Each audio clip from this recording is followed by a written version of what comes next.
হে মানুষ, তোমাদের রবকে তোমরা ভয় করো। আল্লাহি এই যৌবন চিরকাল থাকবে না, এই সম্পদ চিরকাল কাজে আসবে না, এই আনন্দ উল্লাস, এই খ্যাতি, এই যশ, এই পরিচিতি চিরদিন থাকবে না।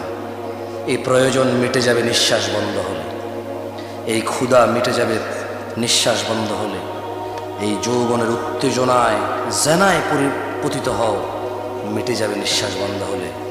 ভাই আমার, সূরা আল ফাতির আল্লাহ তাআলা বলছেন, তিনি বলছেন ইয়া আইয়ুহাল্লাযীনা ইয়া আইয়ুহান নাস ইয়া আইয়ুহান নাস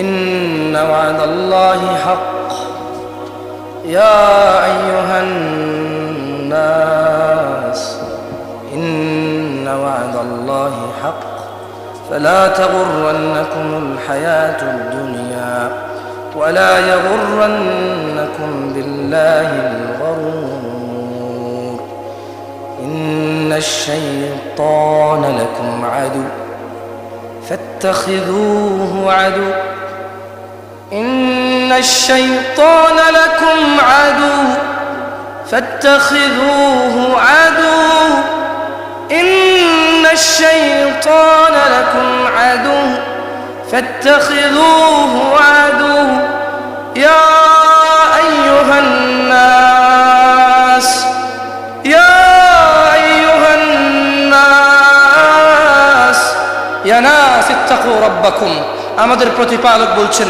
ইয়া আইয়ুহান নাস, হে মানুষ জাতি, ইন্না ওয়া'দাল্লাহি হক, নিশ্চয় আল্লাহর ওয়াদা সত্য।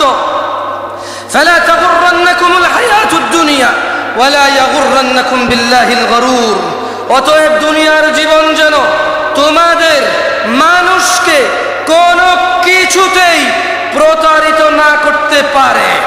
ইন্নাশ শাইতানা লাকুম আদু, নিশ্চয়ই শয়তান তোমাদের শত্রু। ফাত্তাখিযুহু আদু, অতএব শয়তানকে তোমরা শত্রু হিসেবে নাও। কে শত্রু?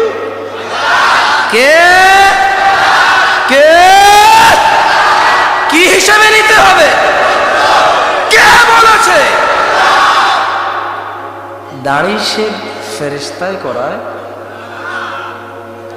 জেনা ফেরেশতায় করায়, সিগারেট ফেরেশতায় খাওয়ায়, সুদ ঘুষ ফেরেশতায় খাওয়ায়, হ্যাঁ, বাপ মায়ের সাথে বেয়াদবি ফেরেশতায় করায়। আল্লাহ বলছে ইন্নাশ শাইতানা লাকুম আদু, শয়তান তোমাদের শত্রু। তাহলে জানা কে করায়? নেশা কে করায়? অবৈধ উপার্জন কে করায়? ফজরে কম্বলের নিচে আরাম কে দেয়? জোহরে কর্মব্যস্ততায় মাগু যদি এখন জোহরে চলে যায় 10 টাকা ইনকাম কমে যাবে, কে করায়? ওকে কি হিসেবে নিতে হবে? কে বলছে? আল্লাহ বলছে জুমার দিনে ফেরেশতায় শেভ করায়। আরে যতজন এখানে ক্লিন শেভ আছে, একটা উপকার যদি লিখে দিতে পারো, শেভ করলে অথবা দাড়ি কাটলে, ছোট করলে, চাষলে, হালকার উপরে পাতলা করে সাইজ করলে, একটা উপকার যদি লিখে দিতে পারো, যাও তুমি জিতে গেছো। যাও তুমি জিতে গেছো যদি একটা উপকার লিখতে পারো। তাহলে দাড়ি কাটো কেন? কারণ তোমার রক্তে মিশে গেছে আল্লাহর বিরুদ্ধাচরণ। গান বাজনা আল্লাহ হারাম করেছে, তাই তুমি কনসার্টের জায়গা পাবা না ঢুকতে। মসজিদে আসা আল্লাহ ফরজ করেছে, তাই তুমি এখান থেকে বিচ্যুত হয়ে গেছো। তুমি কেন নামাজ পড়ো না জানো তুমি? কারণ আল্লাহ বলেছে করতে, তাই তুমি পড়ো না। তুমি কেন গান বাজনায় যাও জানো? আল্লাহ নিষেধ করেছে, তাই তুমি যাও। কেন তুমি ভালো করে জানো না মৃত্যুর ফেরেশতা চলে আসলে তোমার এই সম্পদ দিয়ে আর হায়াত 1 সেকেন্ড বাড়বে না? জানো না এটা? জানো না? তোমার চোখ নষ্ট হয়ে গেলে এটা অমূল্য রত্ন, আর টাকা দিয়ে রিকভারি করা ইম্পসিবল। লাগাই দিবা আর একটা দেখবা, কিন্তু প্রতি মাসে ডাক্তার বলবে যে ভিজিট করে যাবেন, 6 মাসে বছরে একবার। তুমি এটা জানো না? তোমার প্রবলেম কোথায়? What is your problem? তোমার উন্নতি প্রকল্পে ওয়াজ না রেখে কবরস্থান উন্নতিতে রাখো, যুব সমাজের উদ্যোগে রাখো, তারপরে কি আরো কত উদ্যোগ আছে ভাই, ওয়াজ যাই বুঝে নিজে। কোনো ওয়াজ কমিটিকে দেখিনি যে আমাদের সংশোধনের উদ্যোগে ওয়াজ মাহফিল, এরকম এখন একটাও পাইনি বাংলাদেশে। আর এই যে ছেলেগুলো 30 বছরের বয়স কম, যাদের 30 বছর থেকে কম, তোমরা ওঠো শুনো, বড়রা উঠিয়ে না, যাদের বয়স 30-এর কম ওঠো, 30-এর কম যারা, তারা দেখছেন অবস্থা। আলহামদুলিল্লাহ, মাশাআল্লাহ আলাইকুম। আল্লাহ তোমাদের কবুল করুন, আল্লাহ তোমাদের কবুল করুন, আল্লাহ তোমাদের হৃদয় ইসলাম গেড়ে দিন, আল্লাহ তোমাদের অপরাধ থেকে অনীহা করে দিন, আল্লাহ তোমাদের উপর সন্তুষ্ট হন, আল্লাহ তোমাদের পরবর্তী প্রজন্মের জন্য তোমাদেরকে উদ্ধৃতি করুন। বসো বসো। ছোট ভাই আমার, ছোট ভাই আমার, ছোট ভাই আমার, তুমি বিশ্বাস করো, ওটা দাঁড়ান তো একটু। আপনি বয়স কত? 50। হ্যাঁ, মাশাআল্লাহ তাবারাকাল্লাহ। বুঝা যায় না? 50 বুঝা যায় না? মাশাআল্লাহ। খাবো তাইব। এই তোমার বয়স কত? উঠে দাঁড়াও, এদিকে আসো, এদিকে আসো, এদিকে আসো, ওখান থেকে ওঠো, ওঠো। আপনি যদি আসেন, আপনি যদি কষ্ট দিব আপনাকে, কেমন? এই ছেলে, তোকে বলতেছি, ছোট ভাই আমার, তোকে। আপনার বয়স কত টাকা? কত? 60+। ওনার বয়স 60, আপনার বয়স যখন 19 ছিল, চেহারাটা কি ওর মতো এরকম ফ্রেশ ছিল না? আপনি কি টের পাইছেন কখন সাদা হয়ে গেছে? তুই পাবি না ভাই। আপনি কি টের পাইছেন বুড়ি ডেবে বাইরে গেছে? পার নাই তুই। তাহলে সব কিছু তামাশা না, পাগল ছেলে। আপনি কি টের পাইছেন যে আপনি হঠাৎের মধ্যে প্রতিদিন আয়না দেখেন, আপনি কি একদিনও বুঝতে পারছেন বয়স বাড়ছে? বুঝা যায় নাকি? তোমার বয়স যখন 15 বছর ছিল আর এখন 19, তুমি কি কোনো পার্থক্য বুঝতে পারছো যে তোমার চেহারাটা পরিবর্তন হচ্ছে? যাও, চলে যাও, বসে যাও। ছোট ভাই আমার, তুমিও 50 বছরে উপনীত হবা যদি বেঁচে থাকো, আর তুমিও বুঝতে পারবো না, দাড়িগুলো পেকে যাবে, পেটটা বেরিয়ে যাবে, চামড়াগুলো কুচকে যাবে। কি যাবে? কুচকে যাবে। ওয়াল্লাহি তুমি আর দৌড়াতে পারবা না, হাঁপায়ে যাবে। তোমার সন্তান বলবে, আব্বা আপনি কি বোঝেন, যেমনটা তুমি তোমার বাপকে বলো। কেউ ঠেকাইতে পারবে না, তোমার এই যৌবন চলে যাবেই যাবে। তুমি দাড়ি কাটিও না ভাই আমার। আর একটা কথা বলি, কারা কারা মুসলমান হয়ে মরতে চান?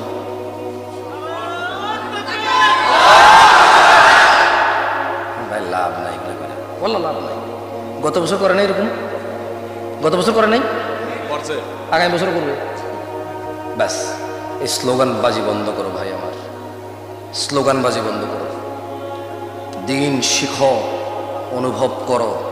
আমি মানি, আমি মানি আমি ফেরেশতা না, আমি মানি আমার চাইতে অনেক উন্নত চরিত্রের মানুষ এখানে আছে, আমি মানি। তোমরা আমাকে আনছো বলার জন্য, সেই যোগ্যতায়, সেই ক্ষমতায়, সে আপ্যায়ন আমি বলতেছি। আদারওয়াইজ আমার বলার ক্ষমতা নাই এখানে, আমার চাইতে অনেক শিক্ষিত মানুষ এখানে আছে বেশি। ছোট ভাই আমার, মুসলমান হয়ে মরতে হলে ফজরের 2 রাকাত মিনিমাম ফরজ, জোহরের 4 রাকাত মিনিমাম ফরজ, মাগরিবের 3 রাকাত মিনিমাম ফরজ, আসরের 4 রাকাত মিনিমাম ফরজ, ইশার 4 রাকাত মিনিমাম ফরজ। দিনে 17 রাকাত নামাজ যে পড়ে, শুধু সেই মুসলমানের বাইরে কোনো মুসলমান নাই। তোমার হুজুর, তোমার মোল্লা, তোমার মুফতি, তোমার মুহাদ্দিস, তোমার খতিবকে একটু বলো তো, যে খতিব সাহেব, মোল্লা সাহেব, মুন্সি সাহেব, মুহাদ্দিস সাহেব, হুজুর সাহেব, বুখারী, মুসলিম, তিরমিজি, আবু দাউদ, মুওয়াত্তা মালিক, মুসনাদ আহমেদ, বাইহাকি, যে কুতুবে সিত্তা বা সিহা সিত্তা যেটাকে আপনারা বলেন, ওখান থেকে একটা হাদিস দিয়ে একটু বলেন তো, মানে নামাজ যে লোক ছেড়ে দেয় তার ব্যাপারে বিধান কি? একটা হাদিস শোনো যাও, তুমি একটা হাদিস পাবা না। কোন হাদিসে বলছে মুশরিক, কোন হাদিসে কি বলছে? কোন হাদিসে বলছে মুনাফিক, কি বলছে? কোন হাদিসে বলছে কাফের। আল্লাহর বাইরে কিছু নেই। আপনি আপনার পছন্দের, আমাকে বাদ দেন, আপনার পছন্দের হুজুরকে বলবেন যে হুজুর, ধরেন আমি নামাজ মন খুশি খেয়াল খুশি প্রায় পড়ি না, শুধু জুমা পড়ি, মাঝে মধ্যে জুমা মিস যায়, ইসলাম আমাকে কি বলে একটা হাদিস পড়ে শোনান। আমি ভাই জানি 99 লোককে হত্যা করে জান্নাতে গেছে, মহিলা বেশ্যা মহিলা, পতিতালয়ের মহিলা কুকুরকে পানি খাইয়ে জান্নাতে প্রবেশ করছে, সব জানি আমি। এগুলো বনি ইসরায়েলের কাহিনী। কার কাহিনী? কার? বনি ইসরায়েলের। আল্লাহ নবী নিজেই বলে গেছে সাল্লাল্লাহু। আমি জানি ভাই, তোমার সাথে আমি চ্যালেঞ্জ করতে আসতেছি না, বাট তুমি একটু তোমার পছন্দের হুজুরকে বলো না যে যে লোক নামাজ ত্যাগ করছে তাকে আল্লাহ কি বলছে এবং আল্লাহর নবী কি বলছে। আল্লাহ তাকে মুশরিক বলছে, আল্লাহর নবী তাকে মুশরিক বলছে। আল্লাহ তাকে কাফের বলছে, আল্লাহর নবী তাকে কাফের বলছে। আল্লাহর নবী তাকে মুনাফিক বলছে, আল্লাহ তাকে মুনাফিক বলছে। ব্যাস, আর ওয়াজ করা লাগবে? মুসলমান হওয়ার ফর্মুলা কি জানো? এই যে গার্মেন্টস কর্মীরা যে ডিউটিতে যায়, কি মারে? পাঞ্চ করে। কি করে? বড় বড় অফিস আদালতে যারা ডিউটি করে, কি করে? পাঞ্চ করে। মানে এই পাঞ্চ মানে সে ডিউটিতে আসছে, পাঞ্চ মানে সে আসে নাই। তো মাসে কয়দিন পাঞ্চ করছে? মাসে 22 দিন করছে, 8 দিন সে আসে নাই। তো 4 দিন তার সাপ্তাহিক ছুটি ছিল, 4 দিন সে আসে নাই, 4 দিনের বেতন কাটা। কয়দিনের বেতন কাটা? আচ্ছা, এটা গেল একটা। 30 দিনের মধ্যে বেড়ায় আসছেই মাত্র 7 দিন। কয়দিন? কয়দিন? হেই চেয়ার, সে বললো যে আরে কি আশ্চর্য, আরে এ লোক তো আসেই না, এর কাজ করবে কে? একে বাদ দাও, একে কি করো, বাদ দাও। ওই জন্য নোটিশ পাঠানো, আপনি ডিউটি ঠিক মতো করেন, আদারওয়াইজ আপনাকে এখান থেকে বঞ্চিত করা হবে এবং আপনার থেকে মুসলেখা নিতে হবে। আপনাকে মুসলেখা নিয়ে আপনাকে বাইর করবে এখান থেকে। আপনি যে কাজটা করলেন না, 26 দিন আসেন না, আপনার কাজটা তো কেউ করে নাই, কেন আসেন না? ওয়ার্নিং দিবে, রাইট? পরের মাসে আবার সে 7 দিন আসছে। কয়দিন আসছে? কয়দিন? কোম্পানি বলবে যে you are no more here. যা, তুই আর এই কোম্পানির শ্রমিকই না, তুই আর এই কোম্পানির কি আরো উন্নতিতে, তুমি আর এই কোম্পানির স্টাফ না, আরো উন্নত। You are no more employee, আপনি আমাদের এমপ্লয় না আর। বাদ কি না? তো এক সপ্তাহে 35 ওয়াক্ত নামাজে আপনি আসেন 1 ওয়াক্ত জুমা। কয় ওয়াক্ত জুমা? জুমায় আসেন। তাহলে 4-35 কত হয় হিসেবে কাজ? আমি একটু 70 দুগুণ 140 না? এক মাসে 4 জুমা হইলে 140 ওয়াক্ত নামাজে আপনি কয় ওয়াক্ত যান? কয় ওয়াক্ত? সামান্য একটা কোম্পানি আপনারা রাখে না। আশহাদু আল্লা ইলাহা ইল্লাল্লাহ ওয়া আশহাদু আন্না মুহাম্মাদান আবদুল্লাহি ওয়া রাসূলুহু, এই কথা বলে মুসলমানিত্বে জয়েন করা লাগে। কি করা লাগে? মানে চাকরি যেরকম ডিউটি জয়েন করে না, চাকরি নিয়োগ হয় না? তো যেই ব্যক্তি আশহাদু আল্লা ইলাহা ইল্লাল্লাহ বলে, ওয়া আন্না মুহাম্মাদান আবদুল্লাহি ওয়া রাসূলুহু, সাক্ষী দেয় যে আল্লাহর নবী হচ্ছে আল্লাহর প্রেরিত বান্দা ও রাসূল, সে কি করলো? সে হলো মুসলমানে জয়েন করে ফেললো, মানে সে আশ্রয় নিরাপত্তায় চলে আসছে। কোথায় আসছে? কোথায় আসছে? যে ব্যক্তি ইসলামে আসছে সে কোথায় আসছে? নিরাপত্তায় আসছে আগুন থেকে, নিরাপত্তায় আসছে জাহান্নাম থেকে। এইবার সে মুসলমান হওয়া যায় না, মুসলমান হয়ে থাকতে হয়। মুসলমান কি করতে হয়? বুঝে আসছে? তোমার শেখকে জিজ্ঞেস করিনি ঠিক বলছি না ভুল বলছি? দেখো, এগুলো হানাফি, শাফি, মালিকি, হাম্বলি এরকম কোনো কথা না যে তুমি ঝগড়া করবা আপস। সুন্নি, চিশতি, সাবরি, তরিকত, হাকিকত, মারেফত, শরীয়ত এমন কোনো কথা না যে তুমি তর্ক করবা বসে বসে। সবে বরাত আছে না নাই এমন কোনো কথা না যে তুমি তর্ক করবা। 27 রমজানে কি সবে কদর নাকি 21, 23, 25, 27, 29 এটা এমন কোনো বিষয় না যে তুমি তর্ক করবা। সবে মেরাজে কোনো ইবাদত আছে নাকি নাই এমন কোনো বিষয় না যে তুমি তর্ক করবা। তোমার যে হুজুর খুশি সেই হুজুরকে জিজ্ঞেস করিও যে মুসলমান মানুষ হইতে পারে না একদিনে, মুসলমান কন্টিনিউ হইতে হয়। কি করতে হয়? হইতে থাকতে হয়। কি করতে হয়? হইতে থাকতে হয়। ফর এক্সাম্পল, মুসলমান হয়ে গেছে, এবার ফজরও যায় বললো যে লাব্বাইক ইয়া আল্লাহ, ইয়া আল্লাহ আমি আপনার উপর যে ঈমান আনছি এটা ঠিক আছে, আমি বহাল রাখছি ঈমান। জোহরে আয়সা বলবে ইয়া আল্লাহ ঈমান বহাল রাখছি আপনার উপরে, এখন ঈমান রাখি। আসর আসবে, প্রমাণ হবে যে আল্লাহ ঈমান থেকে ফিরি নাই।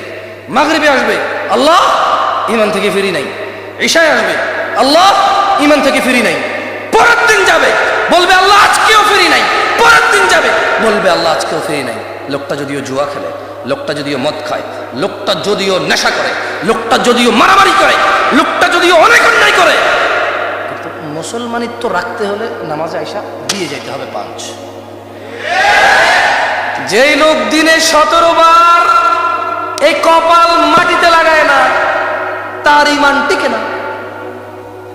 সে চাকরিচ্যুত হয়ে যায়, বরখাস্ত হয়ে যায়, ইভেন আরো আল্লাহর আযাবের সম্মুখীন হবে সে। ইয়া আইয়ুহান নাস, হে মানুষ, ইন্না ওয়াদাল্লাহি হক, নিশ্চয় আল্লাহর ওয়াদা সত্য। ফালা তাগুররান্নাকুমুল হায়াতুদ দুনিয়া ওয়ালা ইয়াগুররান্নাকুম বিল্লাহিল গরুর। অতএব দুনিয়ার জীবন যাতে তোমাদেরকে কোনোভাবে প্রতারিত না করতে পারে। ইন্নাশ শাইতানা লাকুম আদু, নিশ্চয় শয়তান তোমাদের শত্রু। ফাত্তাখিযুহু আদু, তাকে শত্রু হিসেবে নাও, তাকে শত্রু হিসেবে নাও।